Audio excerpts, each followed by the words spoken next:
ओम परमात्मने नमः। श्री हनुमान सत्संग धाम ग्वालियर नित्य का सत्संग, पूर्व से चल रही जिज्ञासा सम्माननीय श्री रामस्वरूप जी पंसारी जी द्वारा, जिसमें मोक्ष के 10 साधन, उनमें से हम आपको 6 साधनों के बारे में पहले बता चुके हैं। यूट्यूब चैनल श्री हनुमान सत्संग धाम ग्वालियर पर वे सब उत्तर हैं। मौन, ब्रह्मचर्य, शास्त्र श्रवण, तपस्या, स्वाध्याय, स्वधर्म पालन, ये 6 पर चर्चा कर चुके हैं। आज का सत्संग जो 4 साधन हैं और जिनको मिलाकर 10 साधन पूरे होंगे, जिनके माध्यम से परम शांति, मोक्ष की अवस्था, सनातन धर्म का भारतीय चौथा फल, 4 आश्रमों के माध्यम से जीवन को अग्रसर करते हुए सहज और स्वाभाविक रूप से कैसे चारों फलों को प्राप्त किया जा सकता है, उन्हीं में अगला 7वां साधन है युक्तियों से शास्त्रों की व्याख्या। वास्तव में मानव जीवन सबका एक सा नहीं रहता और एक जैसा है भी इसलिए नहीं क्योंकि पूर्व जन्म के संस्कारों से मनुष्य को मन, बुद्धि, चित्त और अहंता तथा इंद्रियां, घर, परिवार, संस्कृति, सभ्यता, ये सब प्राप्त होते हैं और ये सब अलग अलग होते हैं। इसलिए सबके अंदर ग्राह्य क्षमता भी अलग अलग होती है। इसीलिए शिक्षा के माध्यम से या गुरु के माध्यम से जो मानव जीवन अग्रसर होता है, चाहे वह शास्त्रों का पठन पाठन हो, संस्कृति और सभ्यता हो, सबका प्रभाव समान रूप से सब पर नहीं पड़ता और यही कारण है कि मोक्ष के 10 साधनों के स्थान पर नहीं तो एक ही साधन बहुत था। अगर सबके अंदर समानता होती तो क्या जरूरत थी 10 साधनों की।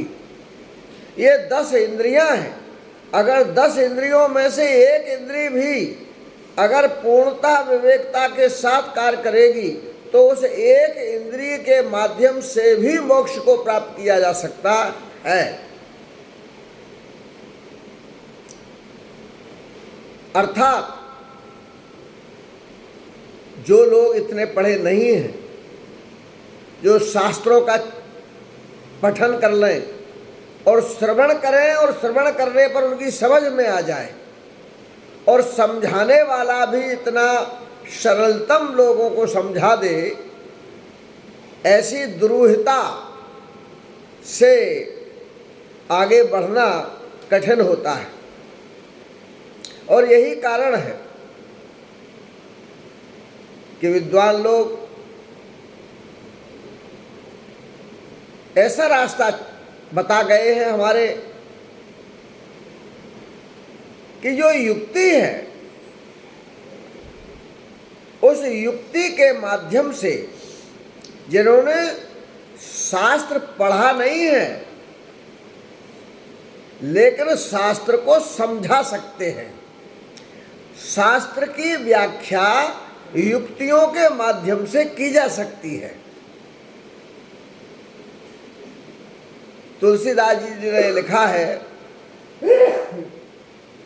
कि सीता जी राम की शक्ति हैं, भक्ति स्वरूपा हैं, जगत जननी हैं। लंका में हनुमान जी ने बहुत ढूंढा, मंदिर मंदिर प्रतिकर शोधा, देखे जहतय अगणित योधा, गयो दशानन मंदिर माही, अति विचित्र कह जात सुनाही, आदि आदि सब कुछ देखा, लेकिन सीता जी की खोज नहीं कर पाई। भवन एक पर दीघ सुहावा, हरि मंदिर तय भिन्न बनावा। उनसे भी कहा कि देखी चहो जानकी माता आदि। अर्थात तब विभीषण ने क्या किया? हनुमान जी शास्त्र वेत्ता है, सब कुछ है। हनुमान जी को तो बाल्यावस्था में ही सब प्रकार की शक्तियां प्राप्त हो गई थी, क्योंकि पवन देव ने अपना प्रकोप दिखा करके हमारे पुत्र को वज्र से इंद्र ने प्रहार किया, पवन बंद हो गई। तब सब इकट्ठे होकर के आए देवता, और सभी देवों ने कहा कि आप क्या चाहते हैं? उन्होंने कहा चाहते ये है तब हवा छोड़ेंगे हम, नहीं तो बिना हवा बंद कर दी ना, कहते हवा बंद कर दी। हवा बंद करने का मतलब प्राण जाना। तब पवन देव ने कहा हमारे पुत्र हनुमान को अपनी सारी शक्तियां, जिसके पास जो भी है सब दो। तो जैसे गणेश जी को दिया था पार्वती जी के विकल व्याकुल होने पर और अधिक अपना उग्र स्वभाव दिखाने पर, ऐसे ही पवन देव के कारण से हनुमान जी भगवान शंकर शुभन केसरी नंदन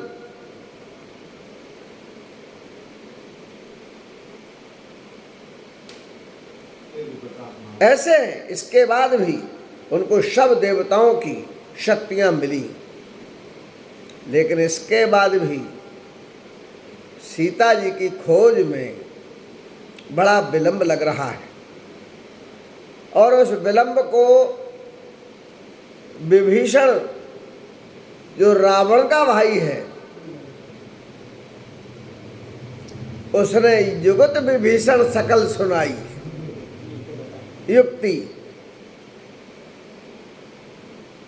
युगत विभीषण सकल सुनाई, और चले पवन सुत विदा कराई। शास्त्रों में निहित शक्ति को कैसे युक्तियों के माध्यम से समझा दिया और सीता जी तक पहुंचा दिया,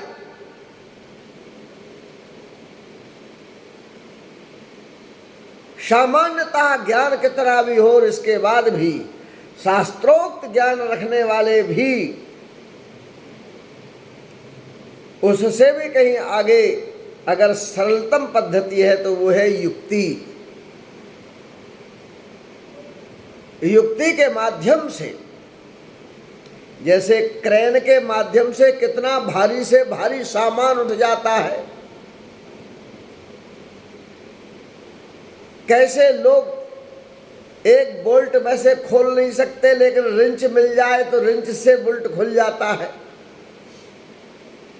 युक्तियां हैं जिनके माध्यम से जैसे भौतिक कार्य होते हैं, ऐसे ही हमारे शास्त्रों के जो ज्ञान है, 6 शास्त्र, उनका ज्ञान जीवनोपयोगी सामान्य व्यवहारों के माध्यम से समझाना।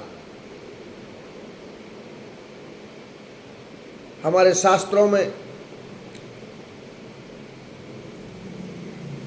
वेदांग है, और उनमें अगर 4 वेदों के 4 सूत्र हैं, अहम ब्रह्मास्मि, सोहम, तत्वमसि, सर्वम खल्विदम ब्रह्म, इनकी व्याख्या, इनको भी युक्तियों के माध्यम से जाना जा सकता है। अगर हम किसी शास्त्र की व्याख्या करें जिसके बारे में लोगों को बहुत सरलतम बोध है, और उसमें जैसे आपने देखा होगा कि लोग जो हैं वो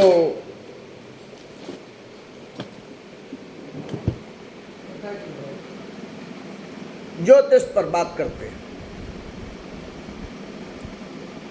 ज्योतिष तो प्रकृति प्रदत्त ज्ञान है, प्रकृति से संबंधित है। अब सबने ग्रहों को तो देखा नहीं है, लेकिन युक्ति से बता दिया जाता है कि जैसे सूर्य का उदय होता है और सूर्य हमारे पास होता है तो हमको प्रकाश मिलता है, हमको शक्ति मिलती है और हम अधिक काम कर पाते हैं, और सूर्य हमसे दूर हो जाता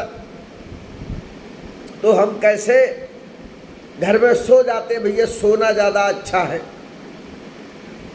तो सूर्य की अवस्था में कैसे युक्ति से केवल एक संस्कृति बना दी कि सूर्योदय से सूर्यास्त तक कौन कौन से कार्य अधिक करना चाहिए, और सूर्य अस्त के बाद कौन कौन से कार्य करना चाहिए, कैसे कैसे लोग करते हैं। एक साधक रात में बैठकर साधना करता है, एक साधक दिन में साधना करता है, तो कैसी साधना रात में होगी, ये सारी व्याख्याएं हमारे शास्त्रों में हैं। लेकिन शास्त्र जो नहीं जानता उसको संस्कृति बताती है, उसको सभ्यता बताती है। हमारे जो संस्कृति है, हमारी जो सभ्यता है, वो युक्तियां हैं, वही युक्ति है। भारतीय संस्कृति का कोई मुकाबला नहीं है। शास्त्रों का ही अनुसरण जिसमें वर्णन हमारे यहाँ है, उनको, ये तो मैंने एक उदाहरण दिया है, ऐसे ही हमारे 6 शास्त्रों को संस्कृति और सभ्यता के माध्यम से छोटे से छोटे जीवन को कैसे विराट रूप परमात्मा में विलीन किया जा सकता है, इसके माध्यम से भी हमारे यहाँ शास्त्रों की व्याख्या युक्तियों के माध्यम से, जीवन की आचरण पद्धति के माध्यम से देखा जा सकता है। यह भी साधन, अगर हम भारत की संस्कृति की केवल संस्कृति और सभ्यता को लेकर चल देंगे तो भी मोक्ष को प्राप्त किया जा सकता है। भारतीय दर्शन में जैसे ब्रह्मचर्य जब रहे तो जीवन शतोगुणी रहेगा और शरीर मजबूत होगा, और अगर ब्रह्मचर्य का पालन नहीं किया तो बचपन में ही रोग लगना आरंभ हो जाते हैं, और वही कारण है कि बाल विवाह की प्रथा को बुरा माना गया है। उसके पीछे यह रहस्य है। इसी कारण से ऐसे बहुत सी युक्तियां हैं जिनके माध्यम से कि हमको ब्रह्मचर्य में क्या करना चाहिए। फिर आता है गृहस्थ आश्रम, ये युक्तियां ही हैं। गृहस्थ आश्रम में हमको संतान उत्पत्ति, धर्म कर्म, संसार के लिए, प्रकृति पर्यावरण के लिए कार्य करना आदि आदि बहुत सारी बातें हैं। इसी प्रकार वानप्रस्थ में क्या करना चाहिए, कैसे करना चाहिए। अरे कुछ मत करो, शास्त्र पढ़ने की जरूरत नहीं है, केवल 4 आश्रमों के नियमों का पालन करता जाए, और ये जो नियम है 4 आश्रमों के, ये शास्त्रोक्त हैं। शास्त्र ही हैं ये, जिनके माध्यम से, जिनके द्वारा अपने आप मोक्ष को प्राप्त कर जाते हैं। संन्यास का मतलब ही समत्व है। संन्यास का आशय ही एक सबको संन्यास, जैसे एक न्यास होता है, एक ट्रस्ट होता है, सब एक ही है। तो सर्वम खलविदम ब्रह्म का वेदांत दर्शन है वो। फिर कोई पराया नहीं, तो हमें राग क्यों होगा, हमें दोष, हमको द्रोह क्यों होगा किसी से, जब सब हमारे हैं, सब कुछ हमारा है। अरे घर में व्यक्ति को एक से काम है, 100 वस्तुएं 1000 वस्तुएं रखी हैं, क्या वो रोजाना उनका कोई उपयोग करता है? नहीं करता है, लेकिन ये मानता रहता सब हमारी है। ऐसे ही पूरे संसार को मानने लगता है कि ये सब हमारे हैं, तो हो गया काम। फिर ना किसी का अभाव है और ना कोई स्वभाव है, और जब अभाव और स्वभाव सब मिट जाए तो यही तो मोक्ष है। इसलिए ऐसी ही युक्तियों के माध्यम से, 6 शास्त्रों के माध्यम से, हमारे यहाँ इन पद्धतियों के माध्यम से मोक्ष को प्राप्त करना एक साधन है। तो वहीं पर अगर ये भी ना बने हैं, अगर संसार में इन 4 आश्रमों का पालन न कर पाए, अगर इनमें न चल सके, अरे तो एकांत चला जाए, ये छोड़े सब संसार को और छोड़ करके एकांत सेवन करने लगे। एकांत सेवन जब करते हैं तो प्रवृत्तियां जागृत नहीं हो पाती। पहला कारण, प्रवृत्तियां घटनाक्रम से जागृत होती हैं, जो चित्त की वृत्तियां हैं। तो एक तो जो पुरानी चित्त की वृत्तियां हैं वो जागेंगी नहीं। दूसरा, संसर्ग संपर्क खत्म जब हो जाता है तो पूर्व जन्म के कर्म का बीज फलित होने के लिए भूमि नहीं मिलती। एक महात्मा कहने लगे कि हम तो कुछ खाते नहीं हैं। अब खाते नहीं हैं, अब तुमको कुछ मिले, भोग के साथ रहना हमारे यहाँ जो ऋषि परंपरा है वो क्यों बनाई थी, वो सबसे अधिक मजबूत रही। वो उसके पीछे यही कारण रहा। जिनको वाकई में वैराग आ जाता है वे वैरागी हो जाते हैं, लेकिन अगर वैराग ले लिया और वैराग अंदर से हुआ नहीं, तो आप देखते हो कि कई बाबा आजकल जेल में हैं। कारण यही है। तो भूमि पैदा ना हो, अगर भूमि पैदा न होगी तो फिर बीज जमेगा काय में, बीज होते हुए भी जमेगा काय में, जम नहीं सकता। इसलिए एकांत वास, एकांत सेवन, एकांत का सेवन करना, सबके बीच हो लेकिन मन लगाए भीतर सीताराम सीताराम सीताराम जय सीताराम, उसमें लगा है। एकांत चला गया, यही सबके बीच बैठे हैं फिर भी भीतर चला गया, एकांत सेवन हो गया, विचार उसी में अंदर चला गया। एकांत का यह भी मतलब नहीं है कि जंगल में जाके पहुंच गए और वहां अगर चले गए और फिर कुछ नहीं मिल रहा है लेकिन मन दौड़ रहा है उसी में, तो वहाँ एकांत में बैठने के बाद, इसलिए यहाँ एकांत वास नहीं है, एकांत सेवन है। एकांत सेवन का मतलब है हम एकांत की अवस्था को ही ग्रहण करें, सेवन उसको ग्रहण करें। जैसे फल का सेवन, दूध का सेवन, ऐसे ही एकांत का सेवन। बास अलग चीज है। बास तो जंगल में जाके रहो, अरे चूहा भी बिल में घुस जाता है, बैठा रहता है, सांप भी बैठा रहता है, निकलता है जब तो काटता ही है। अरे कोई कामी पुरुष है और उसको मौका न मिले, हमारे यहाँ तुलसीदास जी महाराज ने लिखा है कि कुछ ऐसी पतिव्रताएं होती हैं जिनको अवसर नहीं मिलता, इसलिए पतिव्रता बनी रहती है। चौथे प्रकार की। कहने का मतलब यह है कि जाकर के कहीं बैठ जाओ लेकिन प्रवृत्तियां तो जागती रहें, अगर तो कोई मतलब नहीं है। इसलिए सेवन, आप जहाँ भी रहें वह आपका मन एकांत, माने एक ही अंत हो, उसका एक पर ही अंत हो जाए, दो न हा पाए। एकांत सेवन, सेवन माने उसकी सेवा में लग जाए। एकांत, एक का अंत हो जाए, अर्थात एक परमात्मा, वो एक ईश्वर, उसी की सेवा में लगे। हमारे यहाँ मानसी पूजा है, मानसी पूजा में बैठे बैठे जल चढ़ा रहे भोलेनाथ को, बैठे बैठे दूध चढ़ा रहे, और ना दूध है ना कुछ है, है नहीं, वहाँ कुछ नहीं है। इसके बाद भी भीतर ही मजा आ रहा है, आनंद आ रहा है। दूध चढ़ गया, दूध चढ़ा, भाई अब दही ले आओ। वो भीतर आनंद से शंकर जी बैठे हैं और खुद भी दूध लिए हैं और एकांत सेवा कर रहे, खूब दही चढ़ा रहे।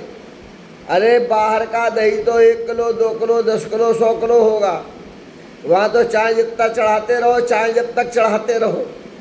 भीतर बैठे अंदर चढ़ा रहे दही, फिर मालिश कर रहे शंकर जी की, बढ़िया अच्छे से अभिषेक हो रहा है। निश्चित रूप से, अर्थात एकांत सेवन, उसमें अपने ही एक स्वरूप का अंत कर दे और उसमें सेवा में कैसे होगा, सेवा में लग जाए तो हो जाएगा। इस प्रकार से एकांत सेवन के माध्यम से भी ये हो सकता है। अगर ये भी ना बने, अगर भीतर जाने की अवस्था न बन पाए तो जप करो। ये जप की जो अवस्था है ये बाहर से आरंभ होती है, प्रक्रिया इसकी बाहर से है। माने पहले जो आप जाप कर रहे हो, मान लीजिए राम, तो राम राम राम राम राम राम राम राम राम राम राम राम बोल रहे हो, इसको वाचक जाप कहते हैं। और आप राम बोले और ओंठ चले, केवल सुनाई न दे,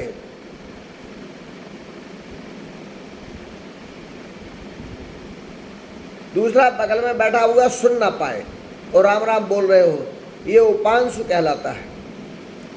तीसरा है जिसमें केवल कंठ चलता है, मानसिक होता है, मुंह बंद रहता है और उसमें जो है मानसी जाप होता है,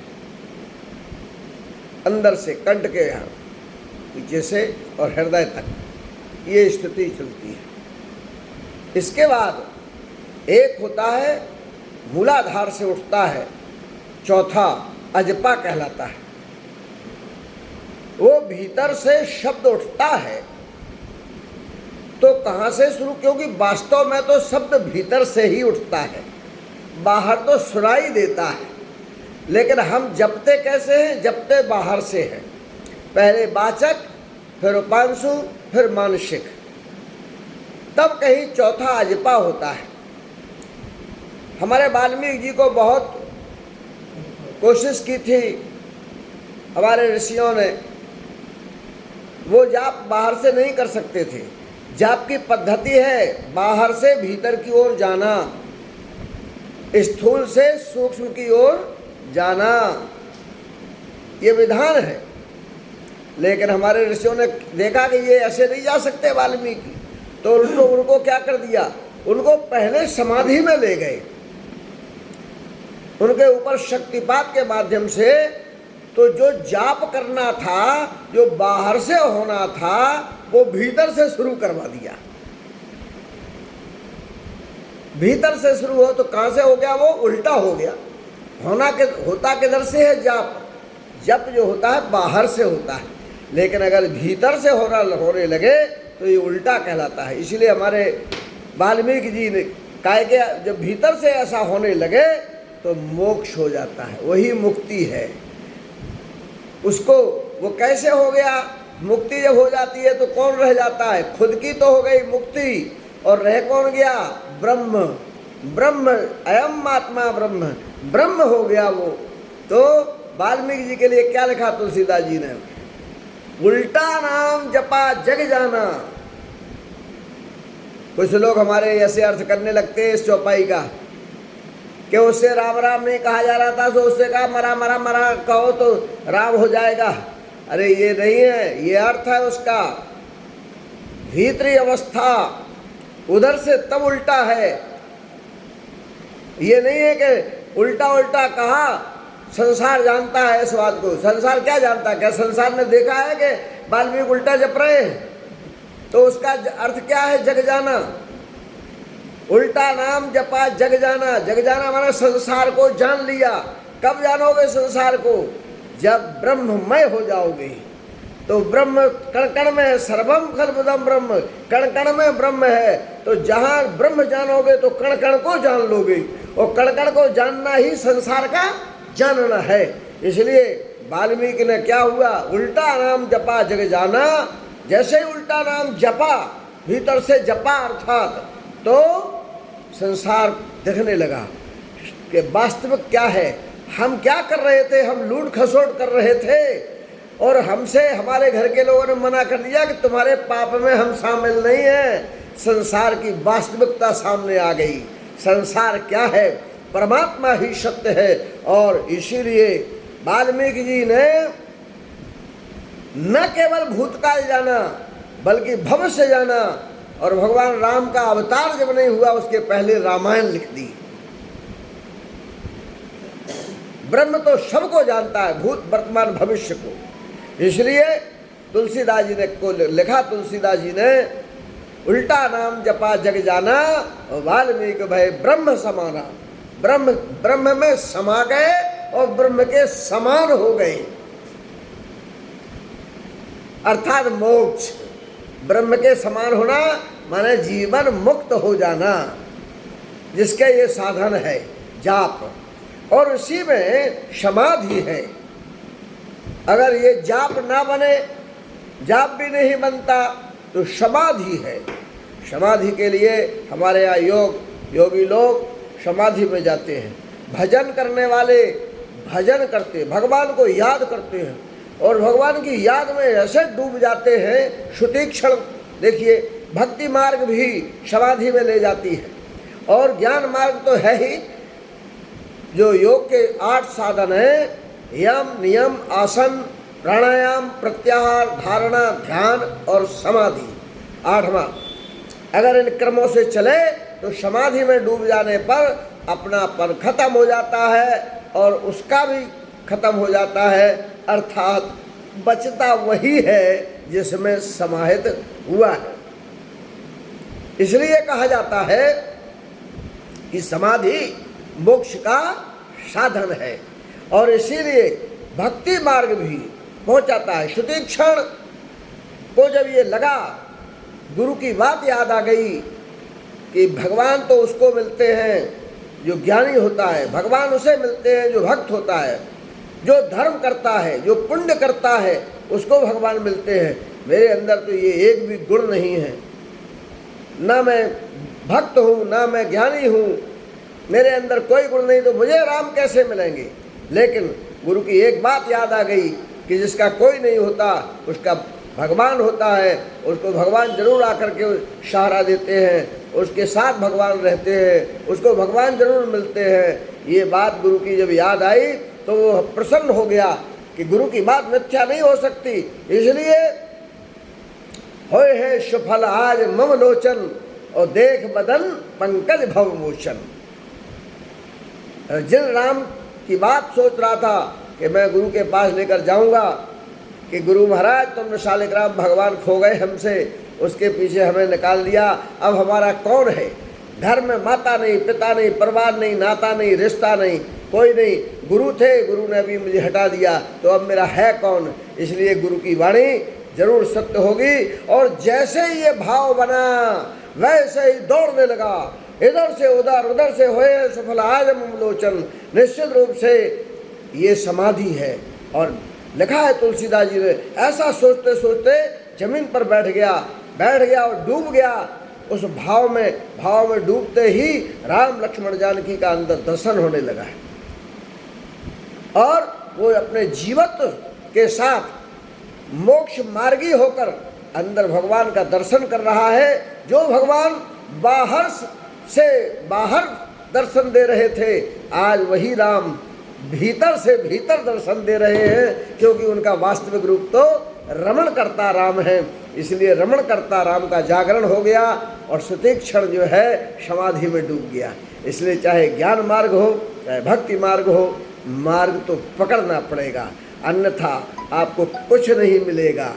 10 साधन आपको बताए गए हैं, अगर 10 में से एक भी पकड़ लिया जाएगा तो निश्चित रूप से मोक्ष, जीवन मुक्ति और परम सुख, परम शांति, और उसके पहले सुख और शांति का अनुभव करेंगे। हनुमान सत्संग धाम में 10 मोक्ष के साधनों पर जो प्रश्न किया पंसारी जी ने, ये सबके लिए काम आएगा। बहुत बहुत शुभकामनाएं, बहुत बहुत बधाई।